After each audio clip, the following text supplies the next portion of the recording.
So we are back to the drawing board, right? No software screen in this video because we need to talk about how to process the data that we just got from this big high dollar fancy piece of equipment. Okay, so first off, let's talk about a review of what we've done. Number one is that we did a single start. And the purpose of a single start is just to make sure, that's all that we're doing, that our run is okay. And if that one single start is fine, then we can go through and we can begin the batch processing. And now that was the second thing that we talked about, was the batch start. And we said the batch start was for multiple samples. So when I make all of these samples and bring them into the lab, they're ready to be ran, they're ready to be analyzed. I don't want to sit there in front of that computer and in front of that machine like those people back in the golden olden days and watch the computer screen for hours on end. The batch start injects the samples, analyzes the samples, and saves the samples for me so I don't have to do it. So that's the good thing about the auto sampler, and we call that a batch. Okay, after we've done the batch analysis, we then went in and we began to look at the individual runs. So this was in the post-run analysis tab. When we went into post-run analysis, we pulled up one on the video, one of the chromatograms that we ran, and this was the cholesterol high.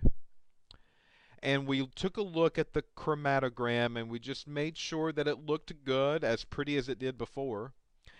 And there were some numbers on there like retention times that were posted on the chromatogram. And then in the report section, it also gave me an area. So we said that retention times and areas are very important. Retention times allow me to ID the molecule that I'm running. So remember, I ran cholesterol in the beginning. That was the only thing that was there was cholesterol. The peak that showed up was representative of cholesterol. And the time that it took for cholesterol to come off, that's what we call the retention time, helps me ID the peaks if there's more than one that's there. So in a sample, my sample could be a mixture of different things, right? And maybe I only want one of these components, and that's all that I want to study. Well, the retention time will help me to determine if this chromatogram begins to print off and I start seeing peaks that look like this, which one is really what I'm after. Well, if I ran cholesterol standard and cholesterol standard came out to be 0.87 minutes, then my chromatogram at 0.87 minutes for my sample, well, this would be my cholesterol as well. All of these other peaks at different retention times, they are other stuff. And I don't really care about the other stuff. That's not what I'm measuring. What I'm measuring is just my cholesterol, and that is it. Okay, so this is the proper flow path for you to take. Single start to make sure it works, a batch start after you make sure it works to process all of your samples, and then you go into post run and you pull them up one at a time and you print them off one by one by one. Okay, on the report at the very bottom, I'm going to write down some information that I got. I'm not showing you the report, but I'll write it down here at the very bottom anyway. But for my peak of number 1, this is how it listed. The retention time was 0.878. Okay, for the high and for the middle and for the low, I ran each one of these. High concentration, middle concentration, low concentration. I got an area. Here are the areas for these peaks. My middle peak was 1,600,000 741,725. All right? So that's provided at the chart that I showed you in the last video under the area, not area percent, but area. My cholesterol high number when that was ran was 3,371,244. Again, that was the area number off of the chart, nothing else. And then finally, we ran a low concentration for cholesterol, and my low concentration was 541,704. Okay, I'm going to have to use these areas to do some calculations with, right? This is the purpose of printing off the report. I now have these reports in my hand. And now I've got a sample. And I ran a sample as well. So down here at the bottom, I'm going to put a sample.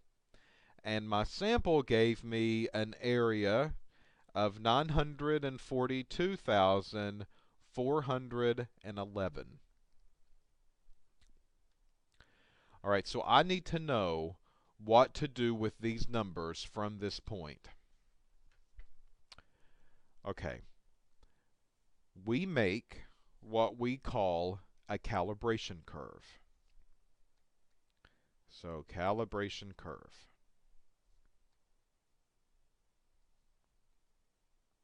And what I do is that on this curve that will end up getting made, the x-axis down here at the bottom will represent concentration. And the y-axis that goes up and down will represent the areas of those peaks. All right, so take a look for a minute. Use some common sense. We've got a low, and it had the lowest area. We had the middle. Well, there was more cholesterol there. So the peak was bigger, and the area got bigger. And then we had a high concentration. There was more cholesterol there. The peak got even bigger. The area gets even bigger. So, common sense-wise, these numbers line up pretty well, hopefully. The bigger the concentration, the bigger the area. Well, that's the purpose of the calibration curve. The purpose of this calibration curve is to tell me how good I was when I made these standards that came from cholesterol that I ordered. But in order to do that, I've got to give you a little bit of insight of how I made these cholesterol standards. Okay, so let me tell you what I did. When I got cholesterol, I went over to the balance and I weighed out 0.1034 milligrams of cholesterol, and I put that into a 100 milliliter volumetric flask. Okay, so I've got to calculate the concentration. Well, bad news bears is that molarity will not cut it. You have probably gotten yourself so used to molarity that you forget sometimes that there's other concentrations out there that will work for you. And molarity in this case is so low that we do not like putting these zeros in front of these numbers, because sometimes the molarities could be a 0.0000002. And I don't want to mess with that. So because of that, in a working laboratory environment, you will see us stray away from molarities.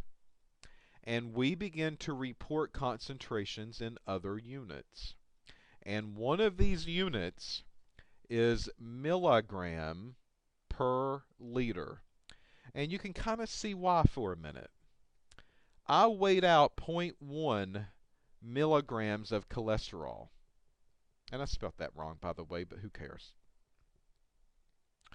0.1 milligrams. I weighed that out. I know what that is, weight-wise. Well, look, this unit puts milligrams up here at the top.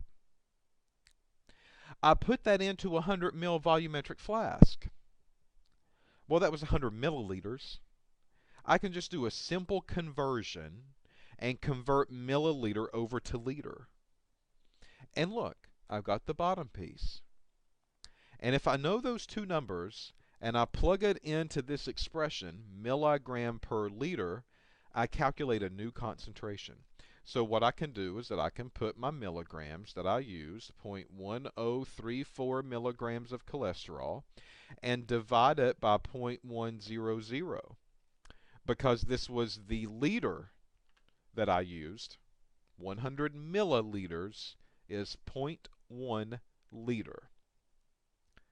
Okay, so when I do that, I can go up here and I can do this small calculation, 0.1034, and I'm going to divide it by 0.100, and I hit enter, and I get 1.034. All right, so 1.034 milligrams per liter is the answer to my calculation concentration. But sometimes we get lazy and we don't like to write this expression of milligram per liter. So instead, we give you the unit of ppm. And that stands for parts per million. All right, so parts per million. That's what ppm represents. That's all that it is. It's a way for me to report a concentration that doesn't involve all kinds of zeros. And it's a way for me to report it based in weight. 0.1034 milligrams was weighed out. And I divided that by 0.1. And that gave me ppm values known as part per million. All right? Okay, now, on a scale, can you really weigh out 0.1 milligrams? The answer is yes. We can do that with some of ours, but for yours and maybe for a common balance, you will be weighing out in grams. So if you weighed out in grams, it's okay. Let's say that this was 0.5 grams. What you would do is that you would then take 0.5 grams and convert that number over to milligrams and use that number into the expression. Keep track of your units. All right.